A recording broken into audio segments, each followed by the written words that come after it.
నిజ నిర్ధారణకు అంతిమ నిర్ణయం డిఎన్ఏ టెస్ట్. ఉన్నది ఉన్నట్లుగా వాస్తవాలను శోధించి వివరించేది మన డిఎన్ఏ టీవీ. మన రాష్ట్రం, మన ఛానల్. నమస్కారం.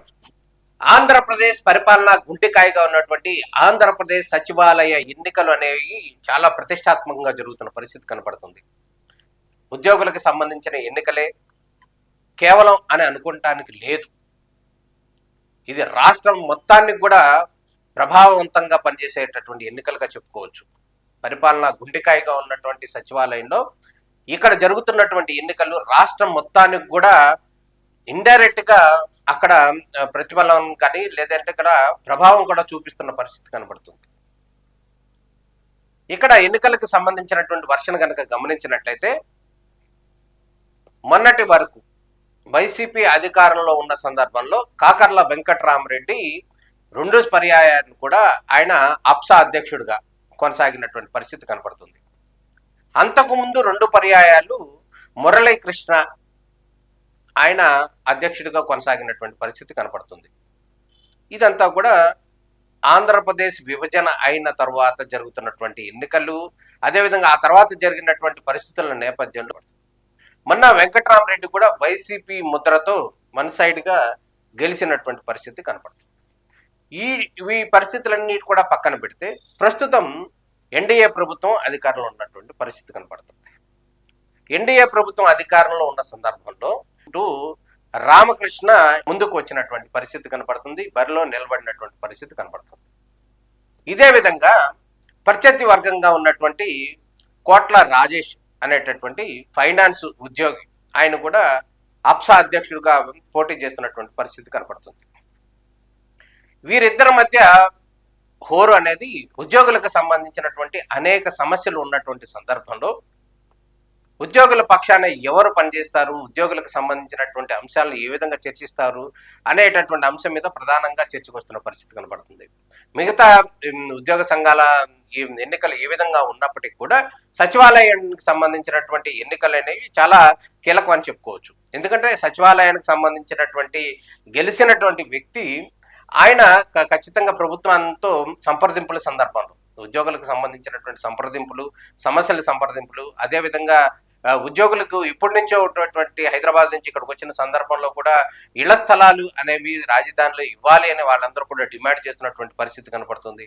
ఈ నేపథ్యంలో వారి సమస్యలు చర్చించడం కావచ్చు, మిగతా విషయాలు కావచ్చు, ఉద్యోగులకు సంబంధించినటువంటి చాలా అంశాలు ఉన్నాయి. పిఆర్సీ విషయాలు కావచ్చు, లేదంటే వాళ్ళ బెనిఫిట్స్ కి సంబంధించిన విషయాలు కావచ్చు, అదేవిధంగా దానికి సంబంధించినటువంటి ఉద్యోగులకి సంబంధించి ఫ్రీ అకామిడేషన్ ఇవ్వటం కావచ్చు, అదేవిధంగా బస్ పాసులు ఇవ్వటం కావచ్చు, అదేవిధంగా వారికి సంబంధించి అక్కడి నుంచి హౌస్ సైట్ వదులుకుని వస్తున్న సందర్భంలో వారికి సంబంధించి ఒక 10 లక్షల రూపాయలు ప్రభుత్వ సాయం అందించడం అనేటటువంటి అంశం కావచ్చు.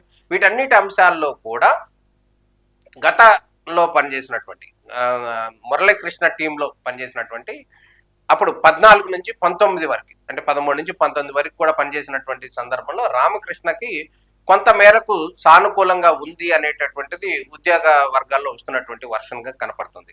ఎందుకంటే అప్పుడు రాష్ట్ర విభజన సందర్భంలో ఆంధ్రప్రదేశ్ విభజన అయిన సందర్భంలో తెలంగాణ నుంచి ఆంధ్రప్రదేశ్కి రాజధానికి వచ్చిన సందర్భంలో ఉద్యోగులకు సంబంధించినటువంటి ప్రత్యేకంగా ఒక స్పెషల్ బస్సు వేయటం కావచ్చు సాయంత్రానికి సంబంధించి, అదేవిధంగా వారికి సంబంధించి ఫ్రీ అకామిడేషన్ ఇవ్వటం కావచ్చు ఉద్యోగులకు సంబంధించి, అదేవిధంగా 5 days వీక్లీ 5 days మాత్రమే వర్కింగ్ డేస్ వంటి అంశం తీసుకురావటం కావచ్చు. వీటన్నిటి అంశాల్లో మురళీకృష్ణ టీం చాలా సక్సెస్ఫుల్ గా పనిచేసిందని చెప్పుకోవచ్చు.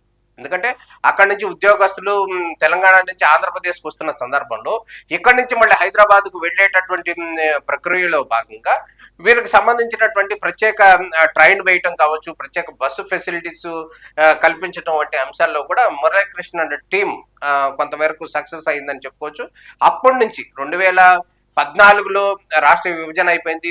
ఆ తర్వాత అక్కడి నుంచి రాజధాని ఇక్కడికి వచ్చినటువంటి సందర్భాల్లోనే అప్పటి నుంచి ఇప్పటి వరకు దాదాపు 9 సంవత్సరాల పైపడుకు ఉద్యోగులకు సంబంధించినటువంటి వీక్లీ 5 days ఓన్లీ 5 రోజులు మాత్రమే అనేటువంటి కాన్సెప్ట్ సచివాలయ ఉద్యోగులకి ఇప్పటి వరకు కొనసాగుతుందంటే ఆ రోజు ఇప్పుడు మురళీకృష్ణ అండ్ రామకృష్ణ టీం తీసుకొచ్చినటువంటి ఒప్పందంలో భాగంగానే, ప్రభుత్వంలో ఒప్పందంలో భాగంగానే అదే ఇంకా కొనసాగుతూ ఉన్నటువంటి పరిస్థితి కనపడుతుంది. అదేవిధంగా ఇతర విషయాలకు సంబంధించినటువంటి వర్షన్ కనుక గమనించినట్లయితే ఉద్యోగులకు సంబంధించి అనేక అంశాలు కావచ్చు, లేకపోతే కనుక ఈహెచ్ఎస్సి ఉద్యోగులకి సంబంధించినటువంటి హెల్త్ స్కీమ్ కావచ్చు, మిగతా ఇష్యూలు చాలా ఉన్నాయి, చాలా అంశాలు ఉన్నాయి. మనం చర్చించుకుంటే కనుక అన్ని అంశాల్లో కూడా ఎవరు ఎక్కువగా సపోర్ట్ చేస్తారు అనేటటువంటి వర్షన్ అయితే కనబడుతున్న పరిస్థితి కనబడుతుంది. ఇందులో భాగంగానే రామకృష్ణ అండ్ మురళీకృష్ణ టీం, అంటే రామకృష్ణ అని ముందుకు వస్తున్నారు అధ్యక్షుడిగా, అదేవిధంగా మురళీకృష్ణ కూడా పాత అధ్యక్షుడిగా కూడా పూర్తి స్థాయిలో రామకృష్ణకి మద్దతు ఇస్తున్నటువంటి పరిస్థితి కనబడుతుంది.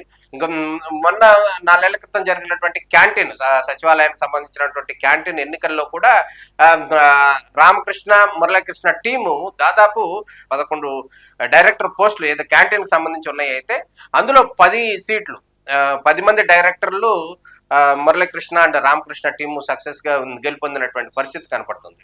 ఈ నేపథ్యంలోనే ప్రస్తుతం జరుగుతున్నటువంటి ఎన్నికల సందర్భంలో ఒక కొత్త కోణం కూడా ఏర్పడుతున్న పరిస్థితి కనపడుతుంది. మొన్నటి వరకు పనిచేసినటువంటి కాకర్ల వెంకటరామరెడ్డి టీంలో పనిచేసినటువంటి ప్రస్తుతం అప్సా అధ్యక్షుడిగా కొనసాగుతున్నటువంటి వ్యక్తి ఉన్నారు. ఆయనే 2019 నుంచి 22 వరకు కూడా ఆ టీంలో గత వైసీపీ ప్రభుత్వంలో పనిచేసినటువంటి కాకర్ల వెంకటరామరెడ్డికి సంబంధించినటువంటి టీంలో పనిచేసినటువంటి వ్యక్తే ప్రస్తుతం అప్సా అధ్యక్షుడిగా పోటీ చేస్తున్నటువంటి పరిణామాల ప్రక్రియలో ఈయన ఖచ్చితంగా వైసీపీకి సంబంధించినటువంటి బి టీమ్ ఇప్పుడు సచివాలయ ఎన్నికల్లో పోటీ చేస్తుంది. ఇక్కడ వైసీపీ అన్నట్టుగా కూడా ప్రచారం జరుగుతున్నటువంటి పరిస్థితి కనపడుతుంది. ఇక్కడ ఈ నేపథ్యంలో ఇక్కడ ఎవరికి ఎటు మద్దతు ఇస్తారు అనేది అయితే మనం వేచి చూడాల్సినటువంటి పరిస్థితి కనపడుతుంది.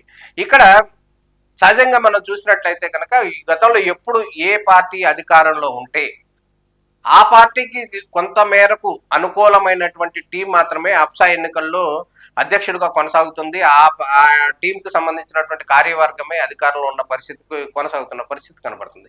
ఇప్పుడు తాజాగా కనుక జరిగినటువంటి పరిణామాలను మనం చూసినట్లయితే రామకృష్ణకి సంబంధించినటువంటి రామకృష్ణకి సంబంధించినటువంటి టీము చాలా ఉవ్వెత్తున ప్రచారం చేస్తున్న పరిస్థితి కనబడుతుంది. అదేవిధంగా గడిచిన ఈ టీడీపీ ప్రభుత్వం, కూటమి ప్రభుత్వం అధికారంలోకి వచ్చిన తర్వాత ఈ 18 నెలల్లో చేసినటువంటి అభివృద్ధి కార్యక్రమాలు, ఎంప్లాయీస్ కి సంబంధించినటువంటి సంక్షేమ కార్యక్రమాలు కూడా కావచ్చు, వీటన్నిటిలో కూడా తమకే మద్దతు ఉంటుంది, అక్కడ ఉన్నటువంటి ఎంప్లాయీస్ అందరూ పూర్తి స్థాయిలో సపోర్ట్ ఇస్తారు అనేది రామకృష్ణ అండ్ టీము వాళ్ళు భావిస్తున్నటువంటి పరిస్థితి కనపడుతుంది. అందులో భాగంగానే ఉద్యోగులందరూ కూడా దాదాపు రామకృష్ణ టీం కి సపోర్ట్ చేస్తున్నట్టు అక్కడ పరిస్థితి అయితే కనపడుతున్న పరిస్థితి కనపడుతుంది.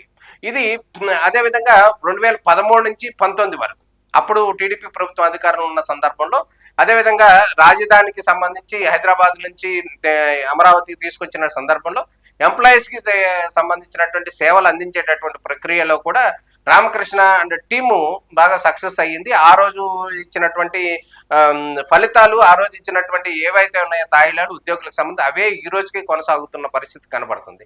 మొన్న వైసీపీ ప్రభుత్వం అధికారంలో ఉన్న సందర్భంలో ప్రత్యేకంగా సచివాలయ ఉద్యోగులకి చేసింది అంటూ కూడా ప్రత్యేకంగా చెప్పుకోవడానికి ఒకటి కూడా లేదు అనేటటువంటి వర్షన్ని ఉద్యోగులు వ్యక్తం చేస్తున్నటువంటి పరిస్థితి కనపడుతుంది. మొత్తానికి కనుక మనం చెప్పదలుచుకున్నది కానీ, లేకపోతే అక్కడ ఉన్నటువంటి వర్షను కనుక మనం గమనించినట్లయితే, అక్కడ ఉన్న వేవ్ కనుక మనం గమనించినట్లయితే ఖచ్చితంగా రామకృష్ణ అధ్యక్షుడిగా ఎన్నికల్లో గెలుస్తారు అనేది అయితే వారందరూ చెప్తున్నటువంటి వర్షన్గా కనపడుతుంది. మొత్తానికి అక్కడ ఉన్నటువంటి ఉద్యోగులు దాదాపు 1400-1500 మంది ఉద్యోగులకు సంబంధించి జరుగుతున్నటువంటి ఎన్నికల్లో వన్ సైడ్ గా రామకృష్ణ టీం కి అక్కడ ఉద్యోగులందరూ కూడా మద్దతు పలుకుతున్న పరిస్థితి కనపడుతుంది. నమస్కారం.